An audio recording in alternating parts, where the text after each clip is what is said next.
నా చెప్పు రేపు ప్రోగ్రామ్ ఏమి ఉండబోతుంది, అసలు కేసీఆర్ వచ్చి ఏం మాట్లాడబోతున్నారు దీనికి సంబంధించి? ప్రోగ్రాము రేపు తెలంగాణ రాష్ట్రం నలుమూలల నుండి లక్షలాది జనం ఈ వేదిక సభ వేదిక తరలి వస్తుండ్రు. ఇప్పుడు కాంగ్రెస్ పార్టీ ఎలక్షన్ సమయంలో 6 గ్యారంటీలు అది ఈ సభముఖంగా కేసీఆర్ ప్రజలకు నిర్దేశించి ఉపన్యాసంలో ఇస్తాడు.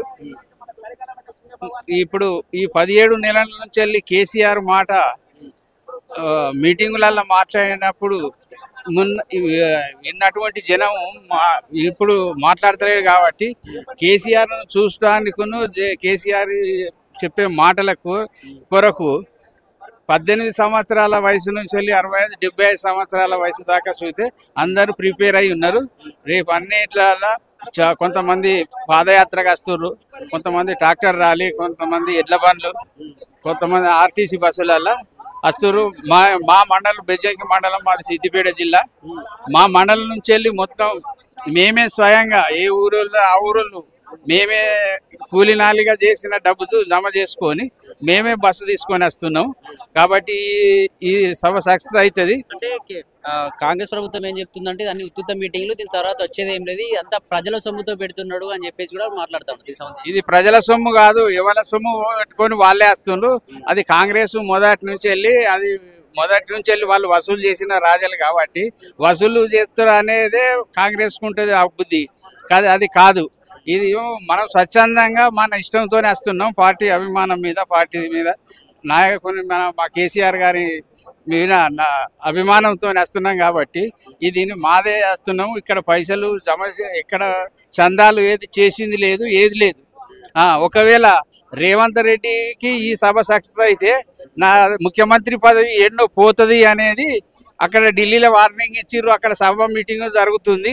వాళ్ళు చూస్తే న్యూస్లో చూస్తుండ్రు, పేపర్లో చూస్తుండ్రు. అక్కడ కాంగ్రెస్ వాళ్ళే సర్వే చేయించినట్టుంటే కాంగ్రెస్కు 27% వచ్చింది, 73% ఫామ్ హౌస్ పాలన వచ్చింది. అప్పటి నుంచి వెళ్ళే అది కింద మీద అవుతుంది. అది వచ్చింది కాబట్టి ఇప్పటికీ ఈ సర్పంచ్, ఎంపీటీసీ, జడ్పీటీసీలు ఎన్నికలు పెట్టేది ఉండే. ఆ పర్సెంటేజ్లో పడిపోయినాం కనుక మనం గెలవమని పెడతలేడు. దమ్మున్నట్టుంటే ఇప్పుడు రేపు 27 తారీఖు నాడు మా కేసీఆర్ గారి మీటింగ్ ఉన్నది. ఈ సభ తర్వాత నువ్వు ఎప్పుడు ప్రకటిస్తావో ఆ ఎలక్షన్లలో ఏందో బీఆర్ఎస్ పార్టీ సత్తా చూపిస్తుంది. అంటే ఈ సభ తర్వాత, ఈ ప్రోగ్రామ్ అయిపోయినాక రాజకీయం తారుమారే ఛాన్స్ ఏమైనా ఉందా?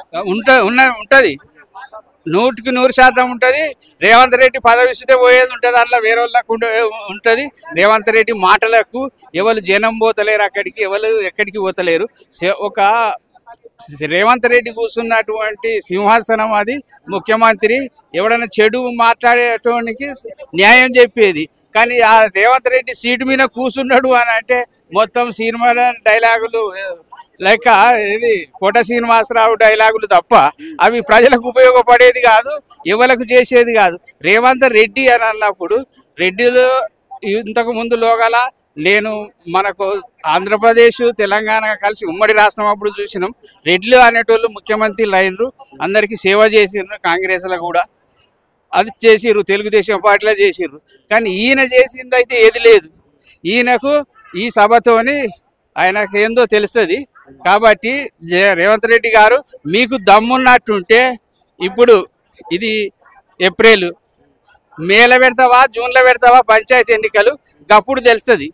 అందుకొరకు మేము రేవంత్ రెడ్డి ఏం చెప్తుందంటే మా ప్రభుత్వంలోనే ప్రజలు కావచ్చు, నిరుద్యోగులు, మహిళలందరూ సంతోషంగా ఉన్నారు. బీఆర్ఎస్ ప్రభుత్వం ఉన్నప్పుడు అందరికి అన్యాయం జరిగింది, అందరూ బాధతో ఉన్నారని చెప్పేసి కూడా మాట్లాడుతుంది. నిజమేనే? లేదు సారు, మాకు బీఆర్ఎస్ ప్రభుత్వం ఉన్నప్పుడు ఈ తెలంగాణ నలుమూలల చెరువు కుంటలల్లో మొత్తం నీళ్లు ఎక్కడ చూసినా వాటరే ఉండే.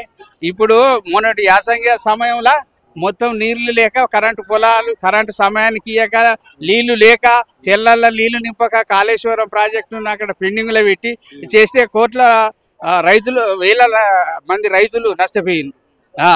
కాబట్టి ఇప్పుడు మీరు చూడరు ఎక్కడనే కానీ ఇక మీకు పేపర్ వాళ్ళకు, టీవీ వాళ్ళకు మీకు అందరూ తెలుస్తుంది రాష్ట్రంలో ఏం జరుగుతుంది అనేది. కంపల్సరిగా మాకు బీఆర్ఎస్ ప్రభుత్వం మళ్ళీ కేసీఆర్ ముఖ్యమంత్రి అవుతాడు. ముఖ్యమంత్రి అయిన తర్వాత మా అటువంటి వాళ్ళే కాదు, పేద ప్రజలు ముసలవారి నుంచి వెళ్ళి ఇలా ఉద్యోగాలు దొరుకుతాయి, అందరూ హాయిగా ఉంటారు. ఉద్యోగం లేకుండా వ్యవసాయం చేసుకొని బతికినాం మేము. అప్పుడు అందరం సంతోషంగా ఉన్నాం కాబట్టి ఇక ఇప్పుడు ఒకటే రేవంత్ రెడ్డి గారిని మేము కోరేది, ఇప్పుడు ఈ 2025లో ఆయన పంచాయతీ ఎన్నికలను జడ్పీటీసీ ఎంపీటీసీ ఎన్నికలు పెట్టాలని మేము డిమాండ్ చేస్తున్నాం.